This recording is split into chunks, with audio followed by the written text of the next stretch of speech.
మీ business ఏదైనా మీ ఊర్లో promotion చేయాలంటే అది సుమన్ టీవీతోనే సాధ్యం. ఇప్పుడే సంప్రదించండి. హాయ్ హలో నమస్తే welcome to Suman TV Khammam. నేను మీ విజయశ్రీ. ఈ రోజు మనం ఖమ్మంలోని బీకే బజార్ లో ఉన్నటువంటి శ్రీ భక్తాంజనేయ స్వామి వారి దేవాలయానికి అయితే వచ్చాము.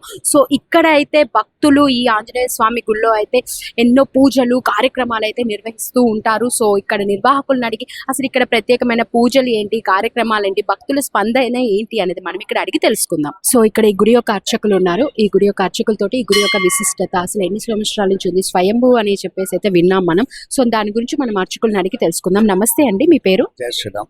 నా పేరు హరికృష్ణ శర్మ. ఎన్ని ఇయర్స్ నుంచి ఇక్కడ అర్చకులుగా చేస్తున్నారు? ఈ దేవాలయంలో 21 సంవత్సరాల నుంచి నేను ఇక్కడ అర్చకుడిగా పనిచేస్తున్నాను. ఈ దేవాలయం వచ్చేసి మనకి ఖమ్మంలో అష్టదిగ్బంధన ఆలయాల్లో ఒక దేవాలయం. అంటే కాకతీయుల కాలం నాటి సమయంలో ఇక్కడ అష్టదిగ్బంధన ఆలయాలు నిర్మించడం జరిగింది. ఈ 8 ఆలయాలు ఉన్న స్థలం వచ్చేసి స్తంభాద్రిపురం. ఆ స్తంభాద్రిపురానికి ఇటు లక్ష్మీనరసింహ స్వామి టెంపుల్కి కిలాకి అనుసంధానంగా 8 ఆలయాలని నిర్మించడం జరిగింది. అయితేను ఈ స్వామివారు వచ్చేసి దక్షిణముఖంగా ఉంటారు. ఇక్కడ స్వామివారికి ఎదురుగా రావి చెట్టు విష్ణు స్వరూపం.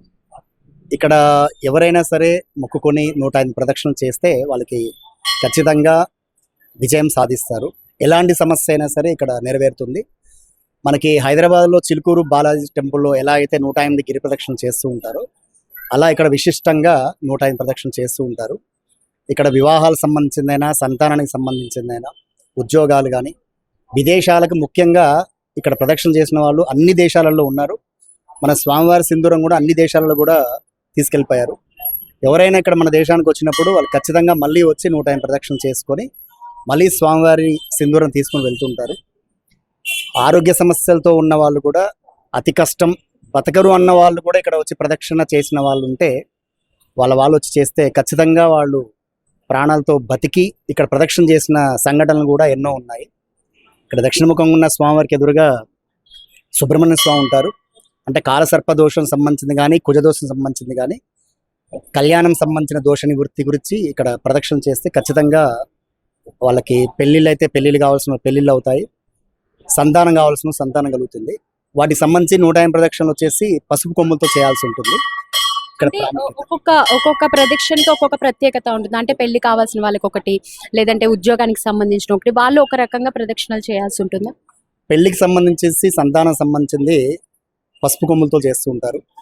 మిగతా ఉద్యోగం సంబంధించిన వాటికి శనగలు కానీ, లేదా తమలపాకులతో కానీ, లేదనుకుంటే అరటి పండ్లతో కానీ కూడా ప్రదక్షిణ చేయొచ్చు. ఇక్కడ ప్రదక్షిణం చేస్తే ఖచ్చితంగా స్వామివారి దర్శనం కూడా ఇస్తారు. అలాగే స్వామివారికి ఇక్కడ 6 అడుగుల తెల్ల సర్పం కూడా ఉండింది. ఇది చాలా అరుదుగా కనిపిస్తుంది. నేనైతే చాలాసార్లు చూడడం జరిగింది, దర్శనం కూడా అయింది. కూసం కూడా విడుస్తూ ఉంటుంది. తెల్ల శ్వేతనాగు అంటారు. అవును, శ్వేతనాగు. ఇక్కడ పురాతన కాలం నుంచి ఉంటున్నట్టుగా చెప్పడం నేను విన్నాను, కానీ నా కళ్ళారా నేను వచ్చిన ఒక 6 నెలల్లో నేను చూడడం జరిగింది.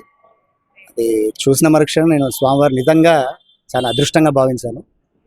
ఇలా ఎన్నో వింత విశేషాలతో ఈ స్వామివారు దినదిన అభివృద్ధి చెందుతూ భక్తులందరి మన్ననలు పొందుతూ, ఎవరైతే బాధలు ఉన్నారో ఖచ్చితంగా దక్షిణముఖంగా ఉన్న స్వామి కాబట్టి శత్రునాశనం అందులో ఒకటి.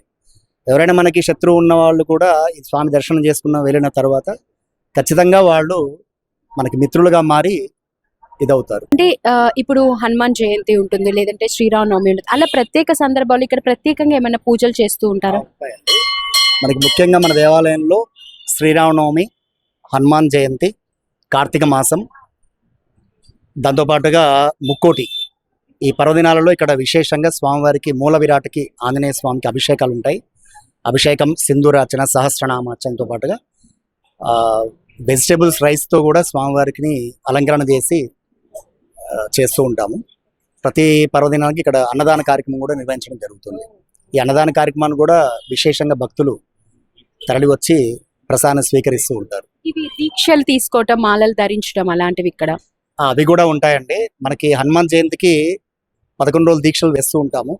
ఇక్కడే స్వామివారికి పీఠంగా పెట్టేసేసేసి భక్తులందరూ ఎవరైతే మాలలు తీసుకుంటారో వాళ్ళు ఇక్కడే వచ్చేసి ఇక్కడే స్నాన సందర్శనాలు నెరవేర్చుకొని ఇక్కడే స్వామివారి దగ్గర పీఠం ఉంటుంది. ఇక్కడే పూజలు చేసుకొని పారాయణం చేసి ఉదయం సాయంత్రం 108 ప్రదక్షిణలు చేస్తారు.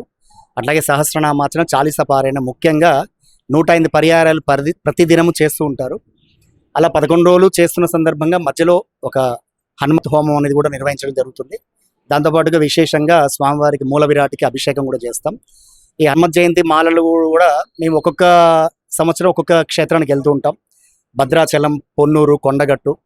మొన్న గత సంవత్సరం వచ్చేసి మేము హంపి దగ్గర మన యంత్రోద్ధారణ ఆంజనేయ స్వామి దేవస్థానం అని చెప్పేసి చాలా విశిష్టమైనది. యంత్రంలో ఉంటారు స్వామివారు ధ్యానముద్రలో. ఇది చాలా అద్భుతమైనది. ఆ యంత్రం సంబంధించిన దాన్ని నేను ఇక్కడ స్వామివారికి యంత్రంతో సహా వెండిలో చేయించి ఇక్కడ స్వామివారికి పెట్టాను. ఆ యంత్రాన్ని స్వామివారికి కూడా అక్కడ చూపెట్టాను. అక్కడ ఉన్న అర్చకులకి చూపెడితే వాళ్ళు చాలా సంతోషించారు. ఎందుకంటే ఎక్కడో కర్ణాటకలో ఉన్న హంపి దేవాలయంలో ఉన్న ఆంజనేయ స్వామిని, ఆ మూర్తిని మనం ఇక్కడ ప్రతిష్ఠించడం జరిగింది.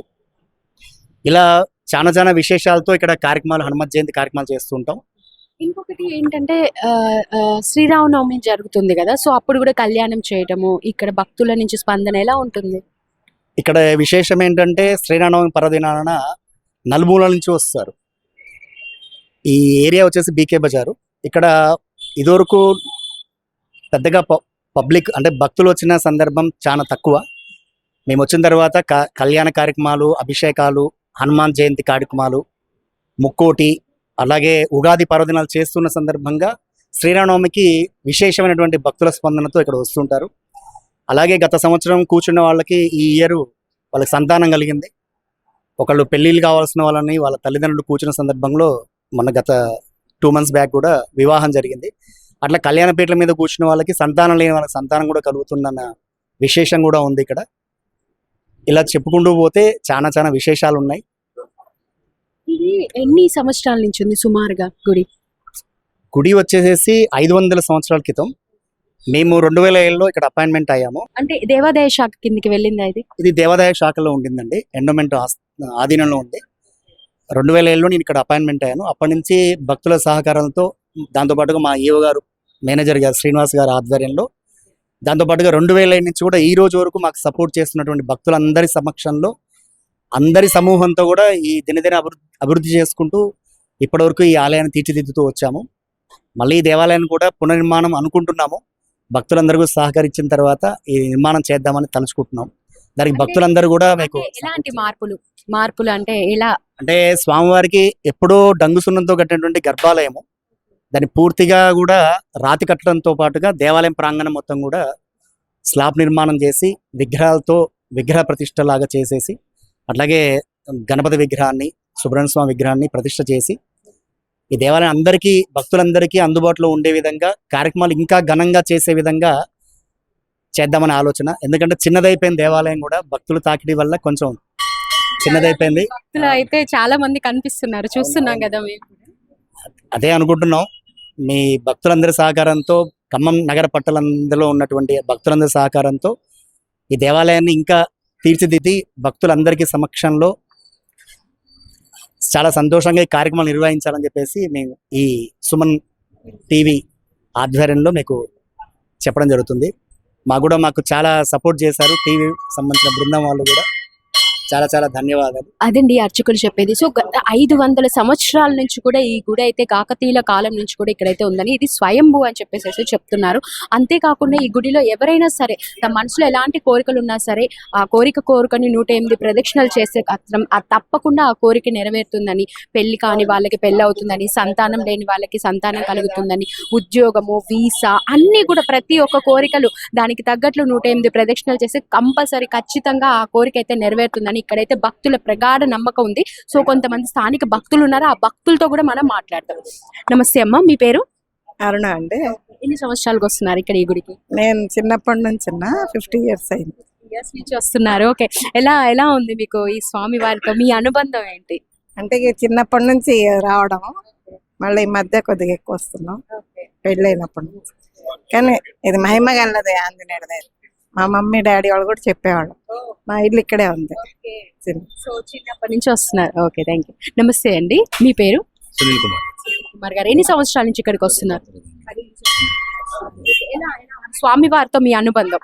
బాగుంది సార్, బాగుంది. సంవత్సరం మేము ప్రదర్శన చేసుకుంటున్నాం, అన్ని రకాలుగా మంచి జరుగుతూనే ఉంది.